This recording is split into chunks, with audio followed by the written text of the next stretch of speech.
जय जगन्नाथ नमस्कार।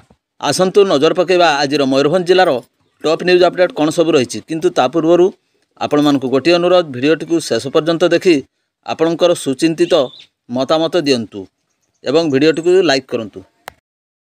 आज प्रथम खबर निज विरोध में आसथिबा अनास्था प्रस्ताव को भित्तिहीन दर्शाई जड़े महिला सरपंच राजरास्तार धारणा बसी यार प्रतिवाद करने घटना एवं चर्चार विषय पलटि जाइए। एभली दृश्य देखा मिली मयूरभंज जिला खुंटा ब्लॉक अधीन डुकुरा पंचायत कार्यालय धारणारत डुकुरा सरपंच पार्वती नायकों अभियोग मुताबक उक्त पंचायतर 5 नंबर 6 नंबर 8 नंबर 10 नंबर वार्डर सभ्य गत 5टी पंचायत बैठक में अनुपस्थित रही है, जहां नहीं सरपंच पार्वती अनुपस्थित वार्ड सभ्य मानकर सभ्यरोध पर उपजिलापाल को पत्र माध्यम जन तेरे यही अभियोग उपर उपजिलापाल कौन पदक्षेप ग्रहण कर मात्र परवर्ती समय उक्त वार्ड सदस्य माने सरपंच पार्वती विरोध में अनास्था प्रस्ताव कप्तिपदा उपजिलापाल निकट में आगत करते, जहाँ कप्तिपदा उपजिलापाल गुरुत्व प्रदान कर मार्च 11 तारिख में सरपंच विरोध में अनास्था भोट ग्रहण करने निमंते पत्र माध्यम उदला विडीओ को निर्देश देते। तेबे यही घटना पर उपजिलापाल पक्षपातिता अवलंबन करुवार अभियोग करथिले सरपंच यार पुनर्विचार करा जिवापाई एवं प्रशासन पक्षर 7 दिन मध्य पदक्षेप ग्रहण करा नगले 10 तारिख दिन राजरास्तार धारणा बसिबे बोली यार प्रतिवाद कर जिलापाल ठारे एक लिखित अभियोग करथिले, मात्र प्रशासन पक्षर कौन पदक्षेप ग्रहण करा जाय नथिबारु 10 तारिख सरपंच खुंटा बारिपदा पंचायतर डुकुरा छकटारे राजरास्ता उपरे दिन 11 धारणा बसी प्रतिवाद जनाइथिले। फल गमनागमन बाधाप्राप्त होगा सह उभय पार्श्व शह शह गाड़ी छिड़ा होता। खबर पाई खुंटा थाना अधिकारी पहुंची बुझासुझा करथिले। परवर्ती खबर चांदुआ सरकारी उच्च प्राथमिक कस्तूरबा गांधी बालिका विद्यालय स्टोर कोठरी अग्निकांड अल्पके बर्तिले छात्री। मयूरभंज जिला चांदुआ सरकारी उच्च प्राथमिक कस्तूरबा गांधी विद्यालय स्टोर कोठरी अग्निकांड घटी। कोठरी भितर दिवा 2 घटिका समय धूआं बाहरी थिबार देखि अग्निशम बाहिनी को खबर दिया जायथिला। घटनास्थल में अग्निशम बाहिनी पहुंची निआ को आयत्त करछंती। सर्ट सर्किट पाई अग्निकांड घटिथिबार सूचना मिलछि। स्टोर समस्त आसबाबपत्र पड़ी जाइथिबार सूचना मिलछि। परवर्ती खबर सिमिपाल अभयारण्य तालीम नेले छत्तीसगढ़ 46 जन रेंजर। सिमिपाल अभयारण्य वन्यजंतु परिचालना नहीं छत्तीसगढ़ 46 जन रेंजर तालीम नहीं। सिमिपाल देशर अन्यतम बाघ प्रकल्प भाव परिचित। एठारे किभली बाघर सुरक्षा एवं संरक्षण नहीं पदक्षेप ग्रहण कराउछि, या सहित वन्यजंतु मानक शिकारी एवं वनाग्नि किभली सुरक्षा प्रदान कराउछि से नहीं सविशेष तालीम प्रदान कराउछि। उक्त 46 जन रेंजर एवं अधिकारी माने प्रमुख बाघर संरक्षण नहीं प्रशिक्षण ग्रहण करथिबा बेले याकू छत्तीसगढ़ में कार्यकारी करिवे। यही अवसर में सिमिपाल अभयारण्य मध्य विभिन्न स्थान में तालीम प्रदान करा जाउछि। छत्तीसगढ़ वन विभाग अधिकारी समेत सिमिपाल बाघ संरक्षण प्रकल्पर अधिकारी माने उपस्थित रही। एने सोमवार संध्या प्राय 6 घटिका समय सूचना प्रदान कराई। परवर्ती खबर बैसिंगा थाना अधीन बंगालडाई छक एक जनसेवा केन्द्र ताला भांगी लाखाधिक टंकार सामग्री चोरी घटना सोमवार अपराह्न 5टारे साइंटिफिक टीम सहायतार तदंत को व्यापक करिछि बैसिंगा पुलिस। एतलाकारी बंगालडाही ग्रामर हेमंत महांत अभियोग मुताबक बंगालडाही छकरे थिबा तांकर जनसेवा केन्द्र किछि दुर्बृत्त ताला भांगी computer printer laptop biometric machine passbook printer machine समेत लाखाधिक टंकार बहु मूल्यवान सामग्री चोरी कर नहीं। एने हेमंत एतला मूले बैसिंगा पुलिस मामला रुजु करी सोमवार अपराह्न साइंटिफिक टीम सहायतार तदंत को व्यापक कर। परवर्ती खबर बैसिंगा थाना अधीन पाणसिया छकरे एक जलखिया दुकान में चढ़ाऊ कर चरा देशी मद और विदेशी मद जबत करने घटना अबकारी विभाग सैटेलाइट टीम को पाखापाखि 2 घंटा धरी चरा मद व्यापारी जनक किसी लोकों सहायतार घेराव कर अटक रखा सहित उत्तेजनामूलक परिस्थिति लगी रही बेले शेष में चरा मद व्यापारी को गिरफ्त कर संध्या 5:30 बेतनडी जेएमएफसी कोर्ट को चालाण करा। गिरफ अभियुक्त जनक होउचंती पणसिया उपकंठ दीघानगर ग्रामर स्वर्गत सनातन शिवलंकर 57 वर्षीय पुओ कार्तिक चंद्र शिवल। अभियुक्त कार्तिक चंद्र शिवल पणसिया छकरे जलखिया दुकान करने बाहाना चरामद कारबार करुथिबार खबर पाई अबकारी विभाग सैटेलाइट टीम सोमवार चढ़ाऊ करथिले। अभियुक्त कार्तिक चंद्र निजर किसी सहयोगी सहित मिसी अबकारी विभाग सैटेलाइट टीम को घेराव कर पाखापाखि 2 घंटा धरी अटक रखिले। ଶେଷରେ ସାଟେଲାଇଟ୍ ଟିମ୍ ଉକ୍ତ ଜଳଖିଆ ଦୋକାନରୁ ବିପୁଳ ପରିମାଣରେ ଚରା ଦେଶୀ ମଦ ଏବଂ ବିଦେଶୀ ମଦ ଜବତ ପୂର୍ବକ କାର୍ତ୍ତିକ ଚନ୍ଦ୍ରକୁ ଗିରଫ କରିଥିଲେ। ଏନେଇ ଏକ ମାମଲା ରୁଜୁ କରି ସ୍ୱାସ୍ଥ୍ୟ ପରୀକ୍ଷା ପରେ କାର୍ତ୍ତିକ ଚନ୍ଦ୍ର ସିଂହଳଙ୍କୁ ବେତନଟୀ ଜେଏମ୍ଏଫ୍ସି କୋର୍ଟକୁ ଚାଲାଣ କରିଥିଲେ। ତେବେ ଅଭିଯୁକ୍ତର ଜାମିନ ନାମଞ୍ଜୁର ପରେ ତାଙ୍କୁ ବାରିପଦାସ୍ଥିତ ବିଚାର ବିଭାଗୀୟ ହାଜତକୁ ପଠାଇ ଦିଆଯାଇଛି। ପରବର୍ତ୍ତୀ ଖବର 18 ନମ୍ବର ଜାତୀୟ ରାଜପଥ ପୁରୁଣାପାଣି ଡାଇଭରସନ୍ ଛକରେ କୁକୁରକୁ ବଞ୍ଚାଇବାକୁ ଯାଇ ଦ୍ରୁତଗାମୀ କାର୍ ଦୁର୍ଘଟଣାଗ୍ରସ୍ତ, ଅଳ୍ପକେ ବର୍ତ୍ତିଲେ କାର୍ ଚାଳକ।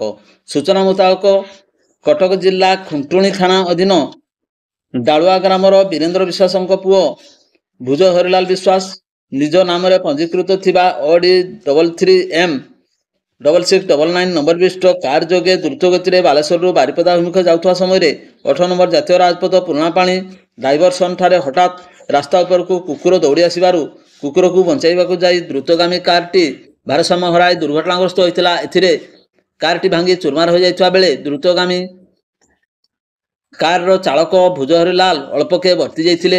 ଖବର ପାଇ ବେତନଟୀ ପୋଲିସ ASI ଲକ୍ଷ୍ମଣ କୁମାର ହାସଦା ସଦଳ ବେଳେ ଘଟଣାସ୍ଥଳରେ ପହଞ୍ଚି ଉଦ୍ଧାର କାର୍ଯ୍ୟ ଆରମ୍ଭ କରିଥିଲେ।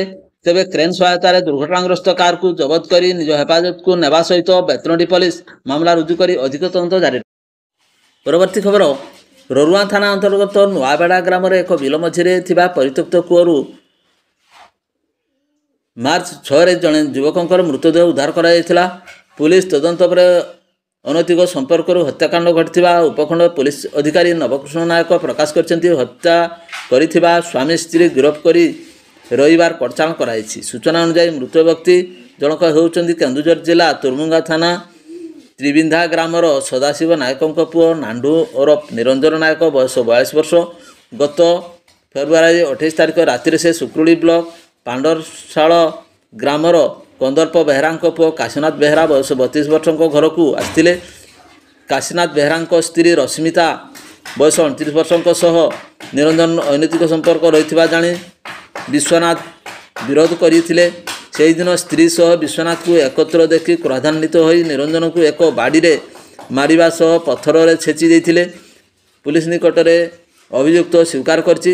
ଘଟଣାସ୍ଥଳରେ ନିରଞ୍ଜନଙ୍କର ମୃତ୍ୟୁ ଘଟିଥିଲା।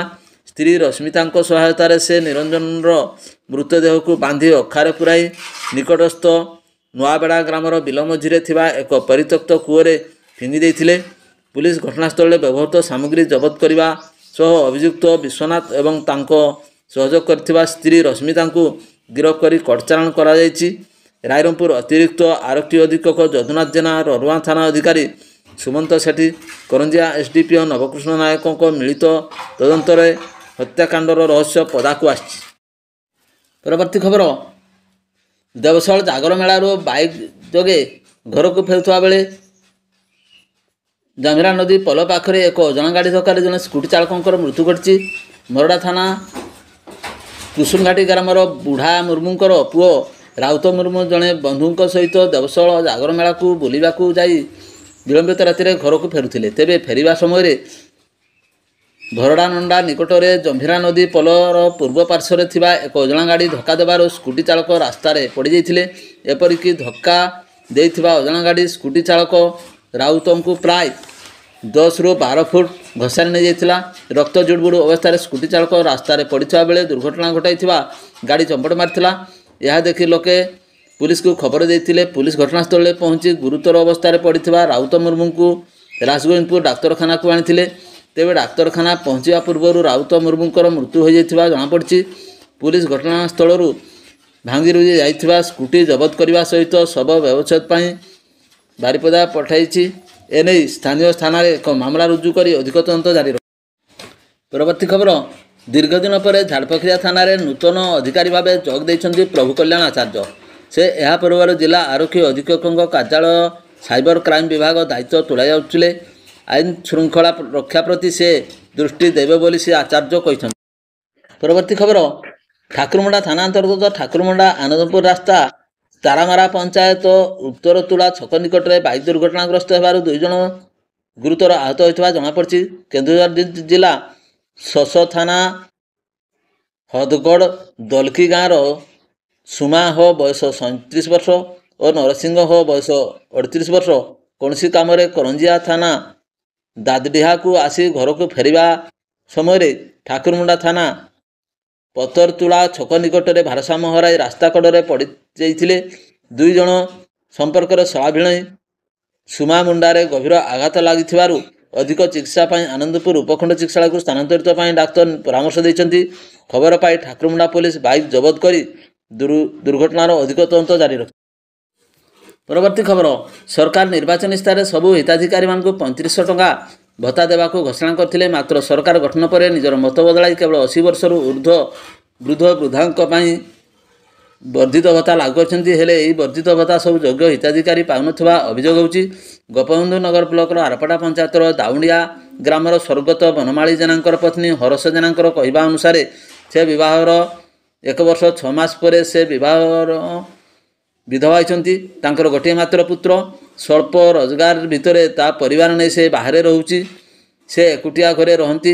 ଭୋଟର ପରିଚୟପତ୍ର ଅନୁସାରେ ତାଙ୍କର ବୟସ 90 ବର୍ଷରୁ ଅଧିକ ହୋଇଗଲାଣି। ତଥାପି ସରକାରଙ୍କ ଘୋଷଣା ଅନୁସାରେ ସେ ବର୍ଦ୍ଧିତ ଟଙ୍କା ପାଇନାହାନ୍ତି।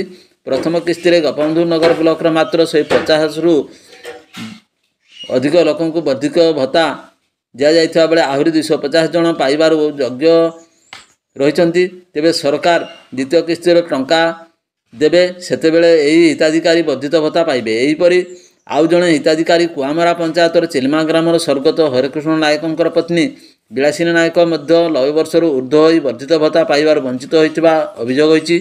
ଏଥିପ୍ରତି ବିଭାଗୀୟ ଜିଲ୍ଲା ଅଧିକାରୀ ଦୃଷ୍ଟି ଦେଇ ପଦକ୍ଷେପ ନେବାକୁ ଦାବି ହେଉଛି। ଭିଡ଼ିଓଟିକୁ ଶେଷ ପର୍ଯ୍ୟନ୍ତ ଦେଖିଥିବାରୁ ଆପଣଙ୍କୁ ଅଶେଷ ଧନ୍ୟବାଦ।